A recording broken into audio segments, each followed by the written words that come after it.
네, 안녕하세요. 끝까지 가는 세법, 실무의 기준을 세워드립니다. 김하나 세무사입니다. 여러분, 업종별 세무실무 포인트, 제가 지금 업종별로 중요하게 생각하는 거, 여러분이 놓치고 가기 쉽다 생각하는 것들을 몇 가지씩 포인트로 짚어드리고 있거든요. 이번 시간에는 병의원업에 대해서 이야기를 좀 해볼까 합니다. 병의원업. 병의원업이야말로 안 해보면 모르는 업종이죠. 사실은 또 해보면 별거 아닌데 전혀 안 해본 실무자들은 정말 이걸 어디서부터 손대야 될지도 모르겠고 수익 금액은 도대체 왜 이렇게 복잡한 건지 어떻게 잡아야 될지도 모르겠는 게 바로 병의원업입니다.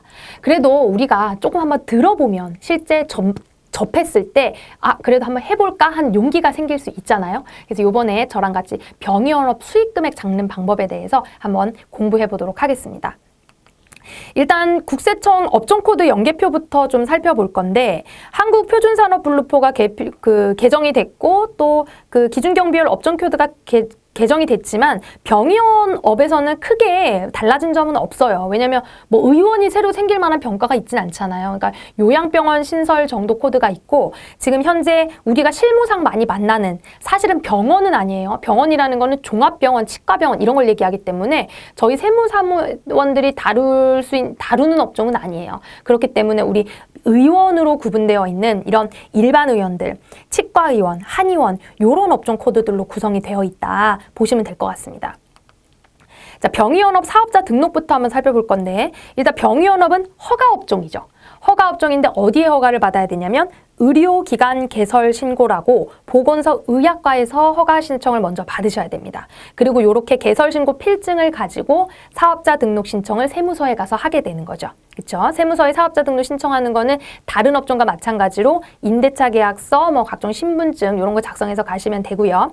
다음에 카드 단말기 신청을 해야죠. 왜냐면 병원 진료비도 카드로 결제할 수가 있고 무엇보다도 우리 병의원업은 현금 영수증 의무 발행 대상 업종입니다. 그래서 10만 원 이상 결제를 하게 되실 경우에는 무조건 현금 영수증 발행을 하셔야 되니까 단말기 신청도 같이 해두셔야 되고 네 번째로 요양기관 개설 신고를 건강보험 심사평가원에 해야 됩니다. 자, 여기서 요양기관이라는 게 새로운 우리가 듣도 보도 못한 이런 의미를 가진 그런 단어가 아니라 그냥 병원이란 의미예요. 그러니까 건강보험 심사평가원에 병원을 개설했다 하고 신고를 하는 거예요. 이건 왜 하는 거냐면 여러분 병원은 건강보험 가입한 가입자들이 가서 진료를 받고 일부 금액을 부담을 하고 나머지 일부 금액에 대해서는 건강보험공단에서 돈을 받아갑니다. 그렇죠. 이런 진료 용역들이 있잖아요. 그러니까 그런 것들을 다 정산을 하고 평가를 하고 심사를 하는 곳이 이 기관이기 때문에 요양기관 개설 신고를 별도로 해주셔야 된다는 거 그렇게 하시면 될 것 같고요. 이제 의료보건 용역의 구분을 좀 살펴볼 건데 부가가치세법상 열거되어 있는 재화와 용역의 공급은 면세로 적용받을 수 있습니다. 우리 의료보건 용역이 면세로 적용을 받으려면 의료법에 따른 의사, 치과의사, 한의사, 조산사, 간호사가 제공하는 용역이어야 하고요. 그러니까 의료법에 따른 자격사한테 제공받는 용역이어야 면세예요. 이게 이제 열거된 정확한 구분 기준입니다. 그리고 이런 의료보건 용역에 반드시 부수되어야 하는 용역이어야지만 면세입니다. 이거 말고는 다 과세예요. 자, 그러면 병원인데 면세가 아니고 과세가 될 수도 있다고요? 될 수 있죠. 물론 기본적인 의료보건 용역은 면세인데 거기에 부수적인 과세 용역이 있다 그러면 우리가 이런 걸 뭐라 그러죠? 겸용사업자. 과세와 면세 겸용사업자가 될 수도 있는 겁니다. 아시겠죠? 특별히 과세되는 진료 용역이 부가가치세법상 나열이 돼 있는데 보시면 무슨 성형외과라던가 또 피부과라던가 안과 같은 곳에서 시행하는 이런 시술이나 수술들 같은 경우는 전부 다 과세 진료 용역이에요. 그래서 이런 게 병행되는 피부과나 성형외과는 대부분 겸용사업자로 돌아가 있겠죠, 지금. 그러면은 사업장 현황 신고가 아니라 부가가치세 신고로 수익 금액을 확정해야 된다라는 흐름도 기억을 해두시기 바랍니다. 자, 의료보건 용역의 과세와 면세 이슈들은 늘 있어 왔습니다. 특별히 제가 한 3가지 정도만 좀 정리를 해왔는데 피부과 의사가 우리 피부과 가면 요새 그 에스테틱이라서 별도의 관리 용역을 함께 해주는 곳들이 대부분이에요.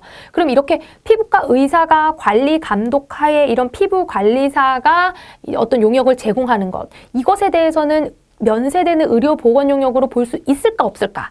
이 문제가 있거든요.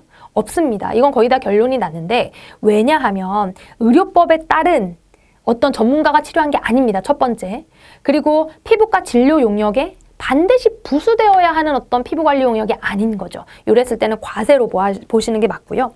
두 번째, 이제 내과 의원이 판매하는 건강보조식품이 있는데 보통 무슨 뭐 어린이 소아과 이런 데 가면 영양제 막 팔고 안과 가면 막 안약 같은 거 눈에 좋은 그런 거 팔고 또 피부과 가면 화장품 막 이렇게 되어 있잖아요. 이런 것들은 사실 의료 용역에 부수되는 그런 재화 공급이라고 보기는 어렵죠. 그렇기 때문에 당연히 소매 사업자 등으로 내셔서 관리를 하셔야 되는 거고 뭐 별도로 소매 사업자를 내셔서 관리를 하시거나 하는 방법도 있습니다. 자, 정형외과 병원 구내식당이 면세인지 여부에 대한 것도 좀 논란이 있었는데 정형외과는 우리 그 교통사고 나서 입원 환자분들이 많잖아요. 그러면 병원에 입원 환자가 누워 있으면 밥을 줘야 되잖아요. 밥을. 그러면 그 밥 주는 건 우리 그 입원 환자의 진료 용역을 하기 위해서 반드시 필수적으로 부수되는 음식 제공 용역이겠죠. 밥을 안 줄 수는 없으니까. 그렇죠? 이런 경우에는 전부 다 면세가 되는 겁니다. 근데 이 그 음식 제공 용역이 뭐 단순히 병원에 근무하는 의사나 간호사를 위해서 혹은 보호자를 위해서 혹은 외부인을 위해서 혹은 외부에서 음식 용역을 제공받는 경우 이런 경우는 전부 다 과세로 보시고 진행을 하셔야 되는 겁니다. 자, 그렇게 의료보건 용역에 기본적으로 면세다. 근데 면세가 아니고 과세를 겸용하는 경우에는 부가가치세 신고로 가야 된다라는 흐름 좀 살펴보시고요. 일단 이제 본격적으로 지금부터는 저와 함께 병의원업의 수익금액 확정에 대해서 이야기를 해보겠습니다. 자, 병의원의 수입의 구성은 크게 봤을 때 두 가지로 분류를 합니다. 첫 번째, 보험 수입. 두 번째, 비보험 수입입니다. 자, 크게 보험 수입과 비보험 수입으로 나눌 수 있어요. 보험 수입이라는 건 건강보험공단으로부터 보험금을 받는 수입을 이야기합니다. 간단하게 얘기하면.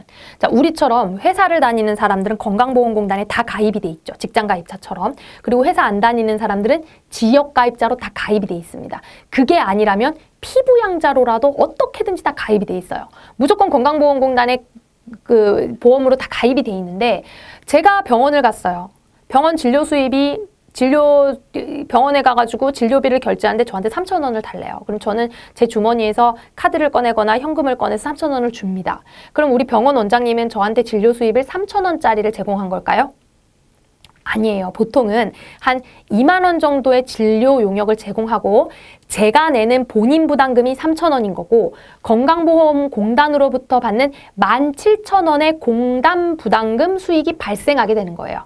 아시겠죠? 보험 수입은 공단이 부담하는 부분 그리고 본인이 부담하는 부분 두 가지로 나누어져 있고 비보험 수입 같은 경우 제가 이제 피부과를 가서 관리 용역을 받았습니다. 이런 거는 전부 비보험 수입이라 그랬죠. 그랬을 때는 건강보험공단에서 제가 치료받는 거에 대해서 보험금을 주지 않아요.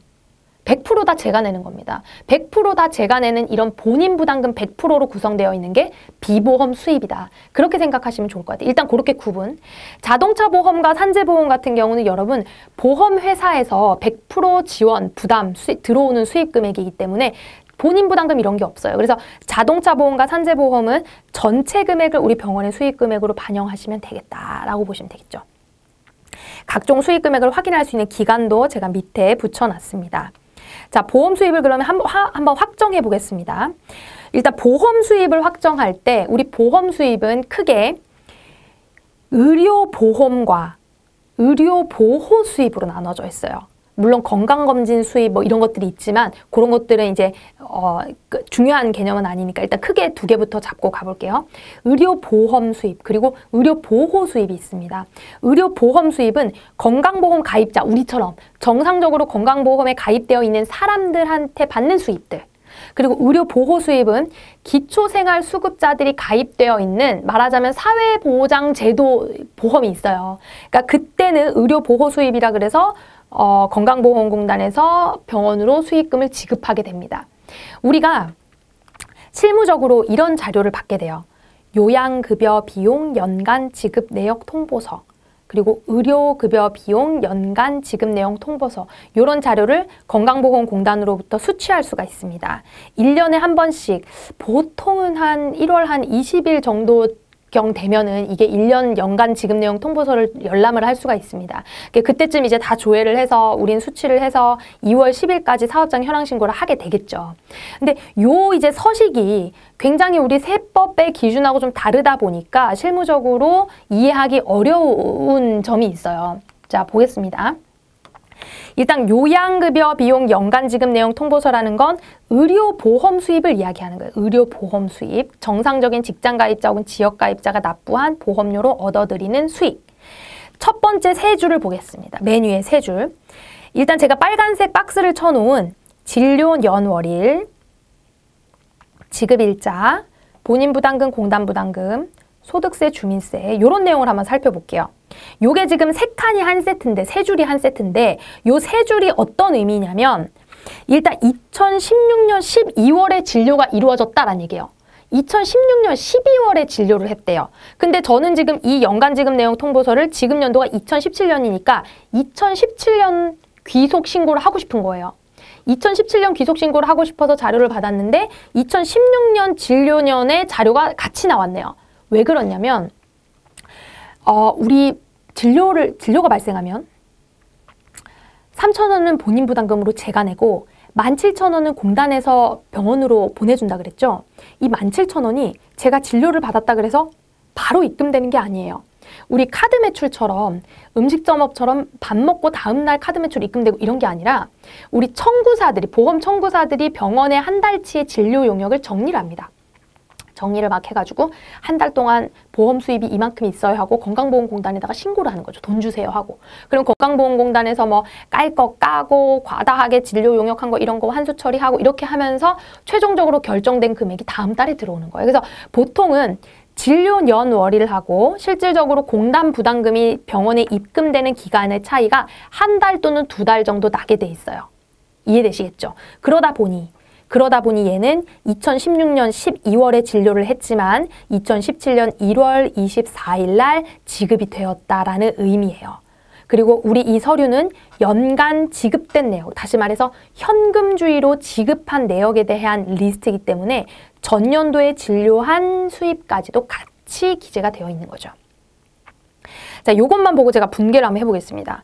일단 2016년 12월 31일에 진료가 일어났고 의료 수익은 본인 부담금 270만 원과 공단 부담금 590만 원, 요 두 개를 더한 것이 의료 수익이에요. 왜냐하면 병원 입장에서는 개인이 진료 수입 낸 거, 그리고 공단이 진료 수입 낸 거 두 개를 더해야지 의료 수입으로 잡히는 거잖아요. 그러니까 이렇게 합친 게 의료 수익이 되는 거고 단기에 현금으로 바로 받은 게 270만 원입니다. 이게 현금으로 분개한 거예요. 그리고 내년에 받을 거, 다음 달에 받을 거, 이게 공단이 나한테 줘야 될 미수금이죠. 요 미수금이 590만 원을 분개로 잡히는 겁니다.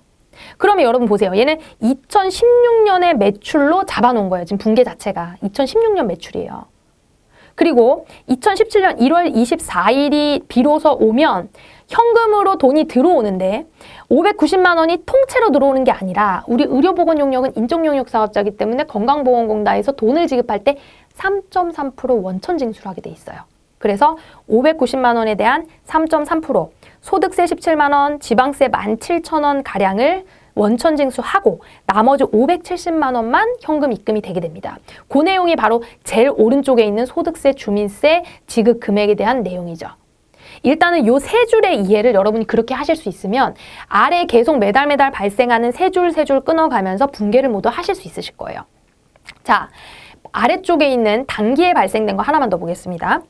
요 내용을 여러분, 제가 박스 친 요 내용을 보시면 2017년 3월에 진료를 했고 다음 달인 2017년 4월 21일 날 공단에서 돈이 들어온 겁니다.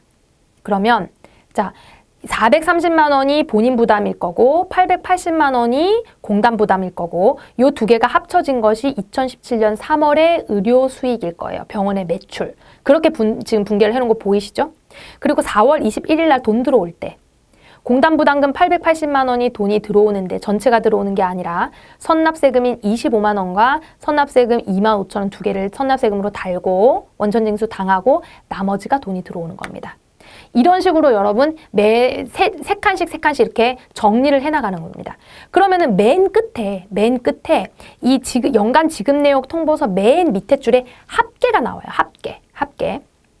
참 제가 이거 서식을 전체를 보여드리면 좋은데 일단 화면에 제가 잘라서 보여드린다는 점 좀 양해를 부탁드리고 한번 생각을 해보세요. 지금 연간 내가 돈을 받은 합계가 여기 정리가 된 거란 말이에요. 그러면 1년 동안 본인한테 받은 합계가 3,200만 원이고 1년 동안 공단한테 받은 금액 6,900만 원이란 얘기예요.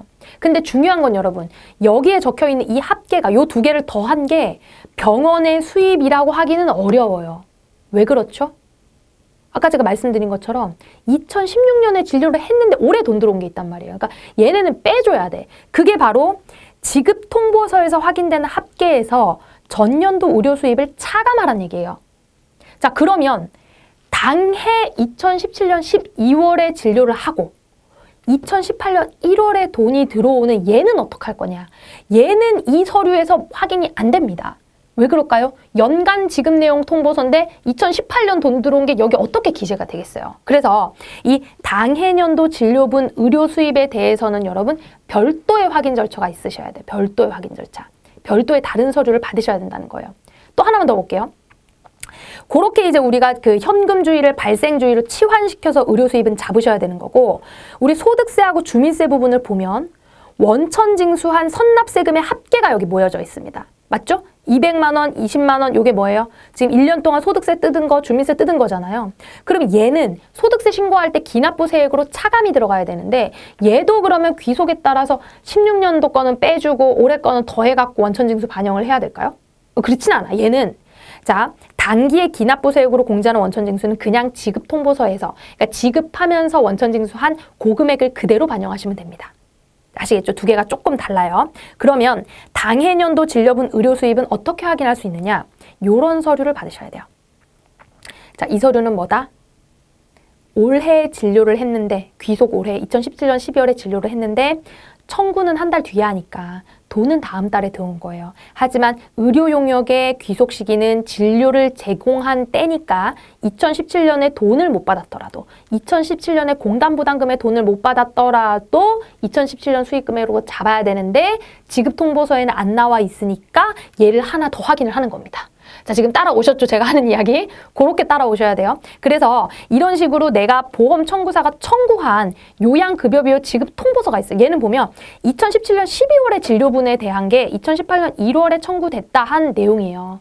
그러니까 만약에 2017년 11월 것도 청구해서 돈이 안 들어왔다. 2017년 12월도 청구해서 돈이 안 들어왔다. 그러면 두 장 확인하셔갖고 반영해야 되는 겁니다.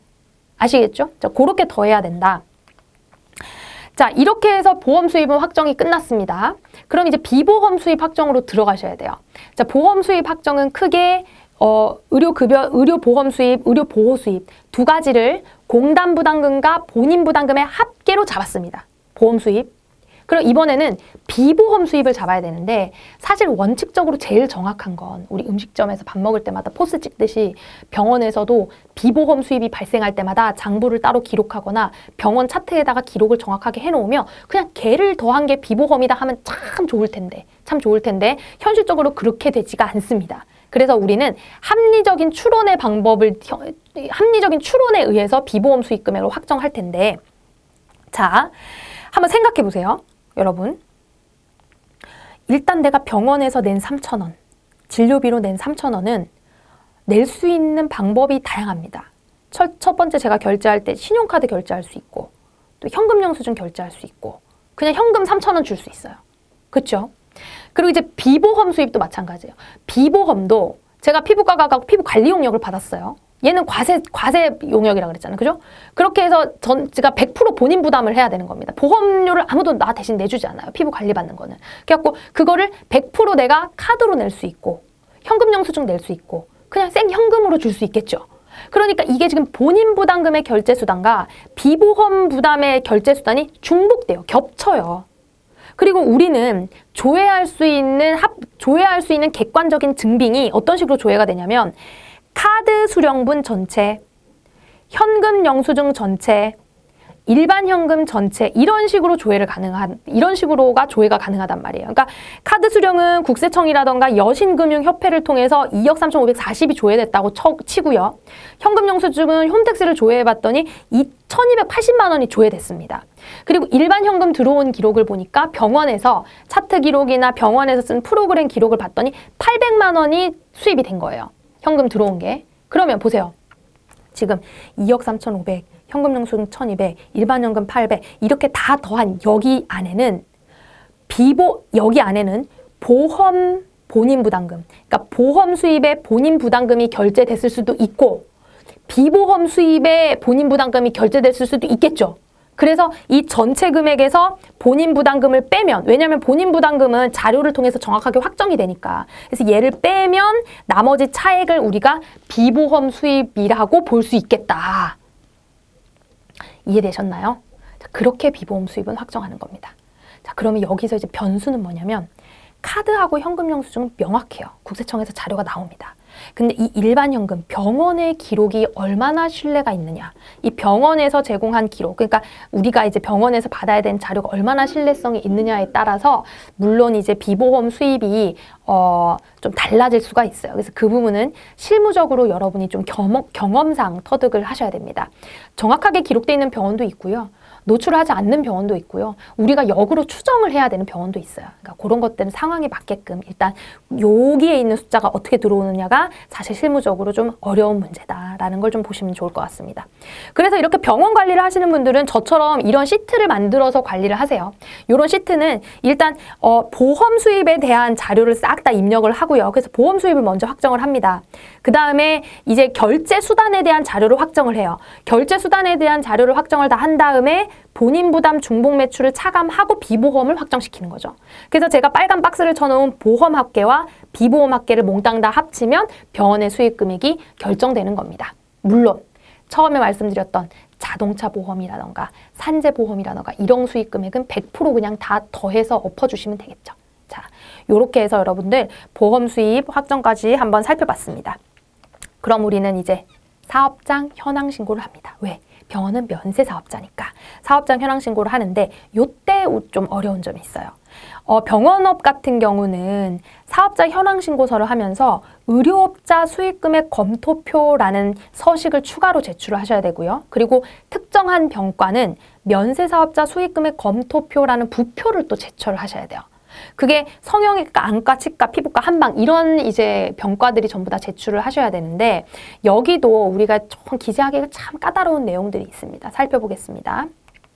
일단 사업장 현황 신고는 여러분들 어떻게 생겼는지 다들 실무적으로 만나보셨을 거예요. 근데 2019년 올해 귀속부터 사업장 현황 신고가 좀 간소화됐거든요. 어떻게 간소화됐냐면 원래는 이제 매출 적고 또 매출 결제 수단 적고 그리고 이제 매입 증빙받은 거 적고 맨 밑에 뭐가 있었냐면 임차료, 매입액, 인건비 등 비용 내역을 산정해서 적는 게 있었어요. 근데 그게 이제 없어졌습니다. 훨씬 수월해졌죠. 항상 이제 그거를 확정하기 위해서 우리가 막 거의 결산하다시피 2월에 힘들게 했었는데 지금 이제 그게 없어졌으니까 매출 금액하고 정확한 지출 증빙 그리고 적격 증빙 수익 금액만 확인을 정확하게 하시면 되겠다. 약간 조금 마음이 가벼워졌습니다. 그렇게 좀 간소화가 됐고요. 일단은 수익금액 매출액 구성 명세 작성 보겠습니다. 이거는 사업장 현황 신고에 있고 첫 번째 장에 수익금액 구성 명세를 기재하는 건데 병의원업이 전체 매출이 어떤 식의 증빙으로 발생했느냐. 자, 아까 제가 앞에서 보여드렸던 그 표에서 보험 수익과 비보험 수익 총 합계가 매출이 되는 거예요. 그렇죠? 총 합계 매출이 2억 3천은 신용카드로 발생했고 1,200은 현금 영수증으로 발생했고 나머지는 기타 매출이다. 이렇게 이제 계산이 되는 겁니다. 그죠? 기타 매출은 당연히 공단에서 온 것도 기타 매출 포함이 되는 거죠. 그러니까 그런 것들 보시면 되고 이거는 작성하는 거 뭐 표를 잘 만들어 놓으셨으면 어렵지 않으실 건데 이 의료업자 수익금액 검토표에서 차이 조정 명세 들어가는 게 좀 까다롭습니다. 이걸 이해를 잘 하셔야 돼요. 근데 우리는 앞에서 현금주의 자료를 발생주의 자료로 바꾸는 방법에 대해서 이해하고 넘어왔습니다. 그게 이해가 돼야 이걸 작성할 수 있어요, 여러분. 일단 어떻게 하느냐. 첫 번째 동그라미 23번 보시면 해당 과세기간 수령금액이 나와 있죠. 해당 과세기간 수령금액이라는 걸 그냥 딱 들어도 뭐예요? 아, 2017년에 현금 들어온 걸 말하는 거구나. 그죠? 2017년에 현금 들어온 건 우리가 연간 지급 내역 통보서를 통해서 알 수 있습니다. 거기서 확인되는 본인 부담금과 건강부담금을 적으시면 되고요. 24번은 뭐라고 돼 있냐면 직전 과세기간 진료분 수령액이라고 돼 있어요. 이건 뭐야? 직전에 진료를 했는데 올해 돈 받은 거죠. 그죠? 그러면 직전에 진료를 했는데 올해 돈 받은 건 올해 수익 금액이 되면 된다, 안 된다? 안 된다. 얘 빼야 돼요. 그래서 뭘 빼야 되냐면 연간 지급 내용 통보서 상에서 전년도 진료분 지급액을 빼야 돼. 아까처럼 2016년 12월 이런 걸 다 빼야 된다는 얘기예요. 그죠? 이렇게 뺍니다. 다음에 25번 해당 과세기간 진료분 미수령액. 그러니까 내가 올해 진료는 했는데 아직 청구를 내년에 해가지고 돈이 내년에 들어온단 말이에요. 그럼 이런 거는 연간 지급 내용 통보서에서는 안 적혀 있어요. 적혀 있지 않지만 단기 수익 금액으로 보고는 해야죠. 반영을 해야 되는 거죠. 그래서 얘는 별도의 자료를 받으라고 말씀을 드렸습니다. 단기 지급 내역 통보서에서는 확인이 불가하니까 당해년도 진료부 청구 금액을 확인할 수 있는 지급 통보서를 주세요 하고 요청을 하면 숫자를 확인할 수가 있겠죠. 자, 그렇게 해서 22번 합계가 결정되는 거예요. 그래서 건강보험과 의료급여 요 두 가지가 대표적인 보험 수입의 종류라고 했습니다. 물론 이제 건강보험은 의료보험 그렇게 표시가 되는 거였어요. 의료보험과 의료급여 요 두 개가 보험 수입이었고 여기서 현금주의 자료를 발생주의로 치환시키는 조정 명세서다. 그리고 비보험 손해보험 공제조합, 그리고 기타 수입 이런 것들은 사실상 반영되는 단기의 걸 몽땅 다 반영하면 되니까 뭐 이제 특별한 경우 아니고서는 전체 다 해당 과세기간 수령금액을 반영하시면 될 것 같습니다. 자, 사업장 현황 신고에는 세 가지 서류가 들어간다 그랬어요. 일단 사업장 현황 신고했고 지금 방금 보여드렸던 이제 수익금액 검토표 했고요. 다음에 치과 수익금액 검토 부표가 있어요. 요거는 각종 병과별로 치과면 치과, 피부과면 피부과, 성형외과면 성형외과, 한의원이면 한의원 전부 다 각각 종류별로 생긴 모양이 달라요. 생긴 모양이 달라요. 제가 지금 치과만 샘플로 좀 가지고 왔는데 이런 식으로 작성하게 돼 있습니다. 일단 요 부표를 작성하는 목적은 우리가 앞에서 확정했던 보험 수입은 너무 명확하죠. 보험 수입은 건강보험공단에서 주는 거니까 이건 그냥 너무 명확해요. 근데 이제 이 비보험 수입에 대해서 좀 의심이 간단 말이에요. 그래서 비보험 수입을 조금 더 객관성 있게 좀 확인하기 위한 부표다라고 보시면 되는데 비보험 진료 유형별 수익 금액을 다 적게 돼 있습니다. 맞죠? 양괄호 3번 보시면 진료 유형별 비보험 수익 금액 얘를 이제 우리 치과라 그러면 치과에서 발생하는 비보험 진료 수익 금액을 쫙 다 적어야 돼요. 이거는 뭐 경력이 많건 적건 이런 걸 떠나서 그냥 원장님하고 얘기를 해야 됩니다. 이거 내 맘대로 적을 수가 없어요. 왜냐면 우리가 어떤 진료를 해가지고 얼마가 벌어들인지는 임의로 작성도 할 수가 없거든요. 그러니까 이건 항상 사업장 현황 신고를 마치기 전에 좀 일찍 맞춰야 돼요. 그래서 좀 일찍 비보험 수입 확정한 다음에 신고서 꾸미기 전에 비보험 수입 확정하시고 원장님한테 미리 보내드려서 상의를 한 다음에 확정하고 갖고 오셔야 됩니다. 아시겠죠? 그렇게 기재하면 좋아. 이 비보험 수익 금액을 얻기 위해서 네가 가지고 있는 의료기기와 매칭이 되니? 이 비보험 수익 금액을 벌기 위해서 네가 사용한 주요 사용 재료와 매칭이 되니? 이걸 살펴보는 표예요. 그래서 세 가지가 다 맥락상 말이 맞아야 돼요. 아시겠죠? 그래서 그러한 진료를 하는 기구가 있는가? 그러한 진료를 하기 위한 의약품이 제대로 사용됐는가? 그래서 이런 것들은 원장님하고 상의를 해서 요령껏 이렇게 좀 신고를 잘 하시면 좋을 것 같습니다. 자, 병의원 사업장 현황 시 신고 시 주의사항 최종적으로 정리를 한번 해보겠습니다. 일단은 총수익 금액은 건강보험 수입, 의료급여 수입, 자동차 보험, 산재의료, 비보험 수입, 판매장려 이렇게 등등 구성이 되는 거라고 했어요. 근데 이제 크게는 보험 수입과 비보험 수입으로 나눠진다. 보험 수입은 건강보험공단 자료로 확정을 하고 비보험 수입은 결제 수단을 기준으로 본인 부담을 차감한 다음에 이게 우리가 좀 이렇게 뭐랄까 합리적으로 추론을 하는 이런 상황이 벌어진다. 자, 두 번째, 의료 수입의 총 수익금의 귀속 시기는요. 진료 용역을 제공한 시점입니다. 진료 용역을 제공한 시점이기 때문에 당해 진료인데 청구가 내년에 돼가지고 돈이 내년에 들어왔다 하더라도 올해 진료로 꼭 반영을 하셔야 되고 전년도 진료인데 올해 돈이 들어왔으면 얘는 또 차감을 해주셔야 되는 문제가 발생한다. 물론 이제 병의원은 건당 거래 금액 10만 원 이상 현금 연수증 의무 발행이 있으니까요. 올해부터는 20% 과태료가 부과되니까 주의하셔야 됩니다. 참고로 부가가치세 신고서도 한번 보여드리면 이런 거는 어떤 병원이 쓰겠어요?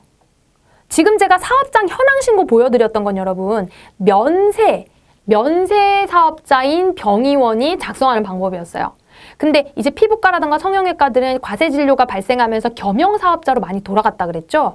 겸용사업자로 돌아가면 부가가치세 신고를 해야 되거든요. 그러면 1월에서 6월 것까지를 방금 제가 말씀드린 형태로 다 수입 확정하시면 돼요.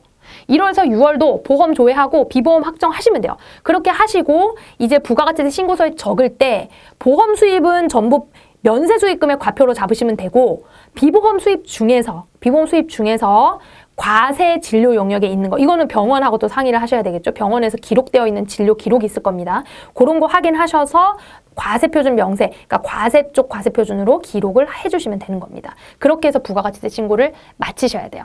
자, 부가가치세 신고로 겸용사업자가 하면 아까 앞에서 말씀드렸던 무슨 의료업자 수익금의 검토표라던가 부표를 작성하실 필요는 없겠죠. 그죠? 우리가 늘 하던 대로 부가세 신고만 맞춰주시면 됩니다. 자, 병의원업에서 또 한 가지 크게 다루어지는 이슈가 뭐냐면 바로 인건비 문제예요.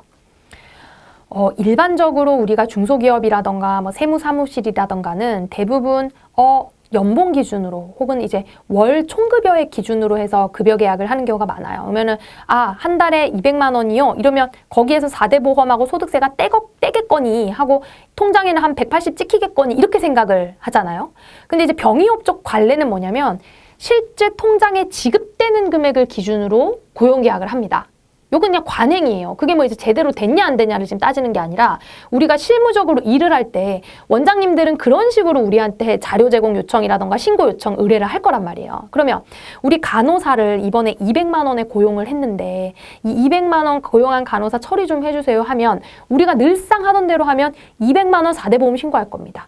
근데 원장님들이 최종 지급액 200만 원의 간호사를 고용하겠다는 의미는 이 200만 원을 통장에 찍어주겠다는 얘기거든요. 그래서 얘와 관련된 4대 보험이라던가 소득세에 대해서는 그냥 원장님이 부담하겠다는 의지예요. 이해되시죠? 그러니까 우리는 사실은 원장님이 부담하겠다라고 아무리 좋은 마음을 품어도 현실적으로 그걸 필요경비로 반영해 줄 수는 없어요. 그러면 그냥 최소한 우리가 세법 실정에 맞게끔 처리를 하시려면 이 200만 원을 거꾸로 역산을 좀 하셔야 됩니다. 역산하시면 총급여가 한 220 정도 찍혀요. 그러면 이 220만 원을 가지고 4대 보험 가입을 시켜놓으면 국민연금, 건강보험, 요용보험, 고용보험, 소득세, 주민세 냈다 치고 더하기 원장님이 원래 얘를 위해서 내줘야 되는 것도 냈다 치고 그러면은 어쨌든 총급여 전체가 200 나가는 것보다는 좀 더 반영이 됐으니까 필요경비로 일정 부분 산입이 되는 효과가 있겠죠.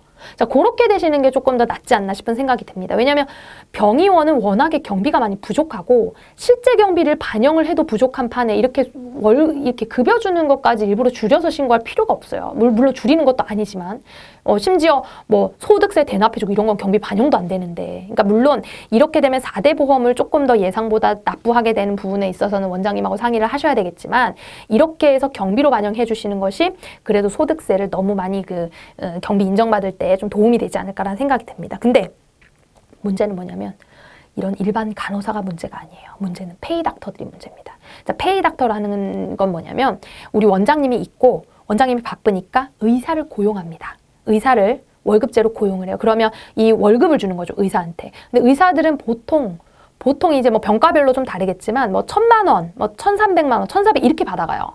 기준을 그냥 1,000만 원 실지급액으로 받아가기로 했다고 생각을 해볼게요. 그러면 월 1,000만 원 실지급액이면 얘를 제가 역산을 해보면 이거 지금 현재 시점이에요, 여러분. 제가 이제 요율이라던가 간이세액표 현재 시점으로 지금 계산한 겁니다. 혹시 나중에 보시면 참고하셔야 돼요. 얘를 역산하면 1,400이 계산이 돼요. 무슨 얘기냐면 총급여가 1,400인데 약 400만 원 가량을 원장님이 대납해주고 1,000만 원만 통장에 입금해주겠다는 거죠. 맞죠?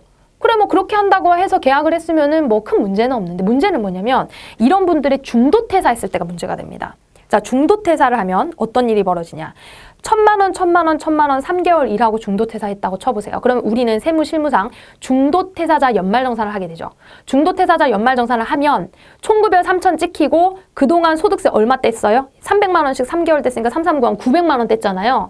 그러면은 3,000에 900만 원 기납부세액이 있기 때문에 얘가 환급이 거의 다 나와요. 500, 600 나와요, 막 환급이. 그러면은 이렇게 나온 500, 600을 페이닥터 나가시는 분한테 우리 일반 다른 회사 하듯이 돌려줄까요? 연말정산 환급을 일으킬까요? 안 일으키지. 왜냐면 원장님은 900만 원을 다 내가 냈다고 생각을 하기 때문에 500만 원 환급이 낸 거에 대해서 돌려줄 의향이 없어요. 그리고 세무 실무자들도 500만 원 환급하셔야 됩니다 하고 원장님한테 말해주시는 경우가 거의 없죠. 오케이. 그때는 자기는 받을 거 다 받았으니까 별 문제 없다라고 생각을 하는데 이분이 나중에 하반기에 다른 데 병원에 가서 일을 합니다. 그리고 내년에 그 병원에서 연말정산을 합니다. 그럼 그 병원에서 종전근무제 갖다 주세요 하겠죠. 그럼 종전근무제 2개를 합산을 합니다. 어떻게 돼요 그러면? 500만 원 환급한 거는 지금 중요한 게 아니라 이 2가지가 이 연봉이 합산이 되고 연봉 합산되면 거의 1억 6천 이렇게 되잖아요. 그러니까 이렇게 합산된 것에 대해서 누진세 소득세율이 적용되면서 세금이 막 몇 천만 원이 나옵니다. 이렇게 연말정산이 몇 천만 원 나와버리면 자 당초 A병원에 있던 원장님은 그냥 그렇게 내보내서 끝났지만 2번째 들어간 B병원에 있는 원장님은 좀 난데없이 난감한 생각이 들어요. 왜냐면 나는 지금 하반기 거만 부담해 주기로 했는데 상반기 게 업해져가지고 세금이 더 나온 거잖아요. 지금 어떤 상황인지 이해가 되시죠 여러분? 그러다 보니까 분쟁이 일어나는 경우가 종종 있어요. 이거는 세법 문제도 아니고 뭐 누구의 잘못도 아니고 아무것도 아니에요. 이거는 그냥 3자 대면을 하셔갖고 셋이서 해결을 보셔야 되는 건데 어쨌든 세무사무실로 전화가 와서 이런 것이 왜 그랬는지에 대한 설명을 요청을 하기도 한단 말이에요. 그러니까 여러분들이 이런 일이 벌어질 때 뭐 중도의 페이닥터 때문에 굉장히 많은 환급금이 발생을 해가지고 그 부분이 나중에 좀 걱정이 될 때는 원장님한테 반드시 얘기를 해주시거나 그 부분을 환급해 주라고 하시거나 아니면 나중에 그런 일이 벌어졌을 때 잘 협의를 할 수 있도록 설명을 해주시는 게 필요하겠죠. 저희가 사실 뭐 세법적으로 해결해 드릴 수 있는 방법은 없어요. 이거를 안분을 해주세요. 그러면 뭐 이제 소득세율 기준으로 안분을 해드릴 수는 있겠다는 걸 있을 수는 있겠지만 그죠? 어쨌든 그런 문제가 간간히 연말정산 때가 되면은 전화가 오더라 해서 좀 말씀을 드려봤습니다. 자, 마지막으로 이제 세무조사 적출 사례 좀 볼게요. 요거 이제 올해 세무조사가 일어나서 보도자료로 이런 경우가 있었다 하고 알려진 건데요. 치과죠. 이런 경우는 많죠. 병원들이 현금 계좌 입금하면 좀 할인해 드릴게요 해가지고 이제 차명 계좌로 현금을 이렇게 받았다가 그런 것들이 현금 신고 수익 누락해갖고 소득세가 추징되고 또 별도 사무실에서 매출 관리를 한다는 얘기가 이 별도 사무실이 그거죠. 차명 계좌라던가 아니면은 이런 식의 페이닥터의 허위 명의대여 사업자 같은 거를 막 내가지고 얘네들을 관리하는 그러니까 이런 것들이 좀 적출이 됐습니다. 이제는 차명 계좌는 좀 너무 위험하니까 여러분 사실상 걸리면 어떻게 할 방법이 없고요. 또 물론 현금 수익 누락하는 방법도 이 보험 비보험률을 따져보면은 어느 정도 대충 감이 나와요. 가닥이 나와요. 그래서 너무 많이 누락을 할 수도 없습니다. 근데 좀 우리가 또 계속 그 병의원업의 매출과 수입을 체크하다 보면 좀 우려되는 부분이 뭐냐면 성실신고 걸릴까 봐 그게 또 좀 우려되죠. 그리고 성실신고 기준도 이제 점차 낮아지고 있기 때문에 늘 그런 부분들을 유념해서 우리가 사업용 계좌 관리도 함께 잘 하셔야 된다는 거 좀 주의해 주셨으면 좋겠네요. 자, 여러분 사실 병의원은 할 얘기가 너무 많은데 일단은 세무실무 포인트로 여러분들 어려워하시는 병의원 수익금액 잡는 부분에 대해서만 제가 좀 설명을 해드렸습니다. 도움 많이 되셨으면 좋겠고요. 궁금한 점 있으시면 카카오 채널 김하나 세무사한테 질문 주시고 제가 또 여력이 되는 대로 답변을 해드리도록 하겠습니다. 자, 그럼 이제 다른 업종으로 다음 시간에 만나 뵙겠습니다. 감사합니다.